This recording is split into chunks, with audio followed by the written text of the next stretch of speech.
Whether we admit it or not, we all need love. We are wired in such a way that we need a sense of belongingness, a shoulder to cry on, someone to hug, someone we can pour our hearts to, someone to assure us that it's going to be okay. We all need love in one way or the other. Either it's from a family member or a spouse or even a friend. But what happens when the people you are with do not understand the way you want them to love you? It's like you are speaking English to them and they keep responding in Spanish. You just try to explain it to them and they don't get it. And it feels like your love tank is always empty. Hi there, my name is Truus and today we are going to talk about love and I'm really excited. So I want to share with you the 5 love languages, The Secret to Love That Lasts by Dr. Chapman. Let's get straight into it. You have probably read this book or heard about the 5 love languages in a seminar, in your church, everywhere. I mean, it's such a popular and common book. And yes, please don't click off. I'm going to refresh your memory about these 5 love languages, and I have more to share with you. So you want to stick around till the end of the video. Love is the most important word in the English language and the most confusing as well. Both secular and religious thinkers agree that love is very essential to life and is even the central point to life. And others define love as a mini splendid thing, and love makes the world go around. And at the heart of mankind's existence is the need to be intimate and to be loved by someone. And this is how even marriage is designed, the need to be loved and to be intimate with someone. And so let's get straight into these love languages. But before we get into these 5 love languages, let's understand what a love language is or what love languages are. So love languages are basically gestures of love that resonates with us. It's the things people do for us that makes us believe or think that these people truly love us. And so we define love by these gestures. Our first love language is words of affirmation. Mark Twain says that I can live on a good compliment for 2 months. I don't know how true that can be, but for people who define love by words of affirmation, you give them a good compliment and their day is made. You give them a bad compliment and you have ruined their day. We hear the verse, the thank holds the power to life and death. So for people whose love language is words of affirmation, whatever you say to them really sticks with them. And usually you can speak this language by verbal communication, giving people the words they want to hear, if I should say so. Telling your partner you are the most beautiful person in the world. I believe in your capabilities. I know you can do this. Like giving them kind words. We hear that love is kind, so you be kind to them. There's a verse that says that a soft answer turns away anger. So for people like this, they want you to even be empathetic to them, understand the place they come from, and use the right words to comfort them. So if someone's love language is words of affirmation, you want to use words to affirm their feelings. And that is the only way they define love. When you give them a good compliment and they feel and understand, or they know that, then you love them and they become happy. Our second love language is quality time. This means giving your undivided attention to somebody. The central part or the central aspect of this love language is togetherness. It doesn't mean proximity, because you can be sitting in the same room with someone in close proximity without being together. Especially in this age of social media, 2 people can be sitting in their room and they're not even talking to each other. They don't even know what is happening around them, and everybody is on their phone laughing at something or scrolling through something. And so for people whose love language is quality time, they usually want their partners to, they enjoy spending time with their partners, doing the things they love together. And when one party is not around, they feel a bit empty until the person returns. And it doesn't mean you should sit and stare into the face of the person throughout the whole day. No, it just means that doing the things you like together and giving them your undivided attention for even 5 minutes or even 10 minutes a day, and they think and feel that you love them. When you read in the book, you see so many examples of people coming to the author, Dr. Gary Chapman, and telling him that, oh, I think my husband loves his job more than me, or I think my husband loves his computer more than me because he's always with his computer. And to them, it's like the computer is taking their time, or the computer is even a rival to them. Number 3, our third love language is gifts, or receiving gifts or giving gifts. So a gift is basically something you hold in your hand and say, oh, this person was thinking of me, or this person thought about me.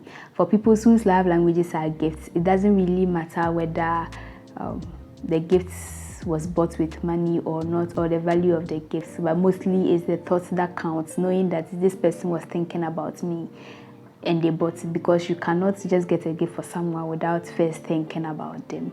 And so for these people, they define love by gifts they receive. And Dr. Chapman says this is one of the easiest love languages you can learn. All you have to do is just get a gift for somebody, and whose love language is that will think that you really love them, and they become happy, and that is how they see love, gifts. Our fourth love language is acts of service. Acts of service is basically you doing something for your partner and vice versa.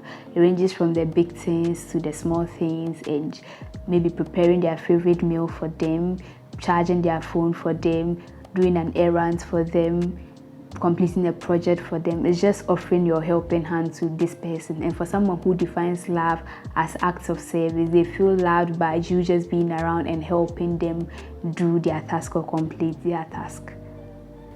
Our fifth and final love language is fiscal touch. Fiscal touch is a way of communicating emotional love, and this love can either communicate hate or love. But for people who define love as fiscal touch, they usually want for you to give them a hug, a peg, just brush your fingers with them, and they define love by their body just being in contact with your body. And so when you give this person a hug or a peg, they go about their day knowing that you love them, and they are full, and they are happy, and everybody is happy. And hey, before you click off, here are 5 tips. Sorry? Are they 5? No. Before you click off, here are tips for you to understand why you speak a certain love language, or why you define love in a certain way. And so let's get straight into them. One of them is we define love by mostly the things we lacked as children. Let me give an example and explain. Let's say you are the last born of many siblings, and you grew up with everybody sending you around the house. Your parents are sending you, your siblings are sending you, and you're always running errands for people, but you never got anybody to run errands for you. So there's a likelihood that when you grow up, your love language will be acts of service. Because when you now grow up and someone decides to give you a helping hand, to help you clean dishes, to help you cook, to help you do something, then you think they love you, and you define love as such. Or for someone who grew up without receiving gifts, if someone now decides to be giving them gifts, it shows how thoughtful the person is, and the person is always thinking about them, so they define love by this. Or someone who grew up who wasn't held much or wasn't hugged much might want their love language to be fiscal touch, because someone who hugs them and holds their hands actually loves them. And this applies to all the love languages.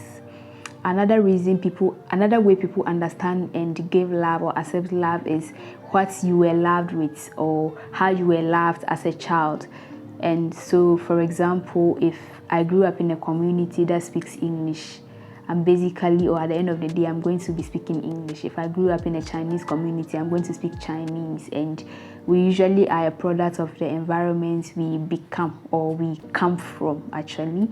So for someone who grew up in a family where it's about gifts, and they're always sharing gifts during Christmas, and it's about gifts, they define love as gifts. So when you don't get them gifts during these essential times, then they think that you do not love them, and they don't understand why people are usually not enthused or very happy about gifts. Also, when someone who grew up in a family where they're always hugging or they're always helping each other, they define love by these things. And so if you don't do that, they don't feel that you love them. There's also another third group of people who I think, should I say, live in denial, or they don't have expectations about these love languages. So for example, someone who grew up without receiving gifts might not expect gifts from anybody. You don't expect anybody to give them gifts because nobody gave them gifts as a child. Or someone who grew up who wasn't held much, do not really expect someone to come and be giving them hugs and be holding their hands. And so they try to live in denial of these love languages. And I think that these love languages are there are different ways we get shaped by them and how we define love. Even childhood traumas can affect the way we read and understand and speak love languages. And to my final thoughts, love languages are not just about you telling people how they should love you or how you want them to love you, but it's also a two-way street. You can learn about how to love people. And how do you learn someone's love languages? One is by you observing them. You can just observe them. For example, someone who loves gifts, when you see that they receive a gift, how they are usually happy and excited, and then they keep talking about it, you can just read and know that this person's love language is receiving gifts. Also, you can learn someone's love language by just communicating with them. Communication is the key to everything. You can just ask them what their love language is, and they can just tell you, and you go about making sure you give them what they want. Also, you can decide to show all the 5, or should I say practice all the 5 love languages to whoever the person is or whoever the people are, and you see the one they relate well with or adapt, or the one they adapt, and then you get to know what their love language is. And I want to note that the love languages is not just that when your love language is gifts, you don't care about the other love languages, but we have primary love language and secondary love languages. So if your love language is words of affirmation, it means that that is the topmost part of how you define love, but you can also like gifts, and you can also like quality time and all those things. But hey, do you know your love language?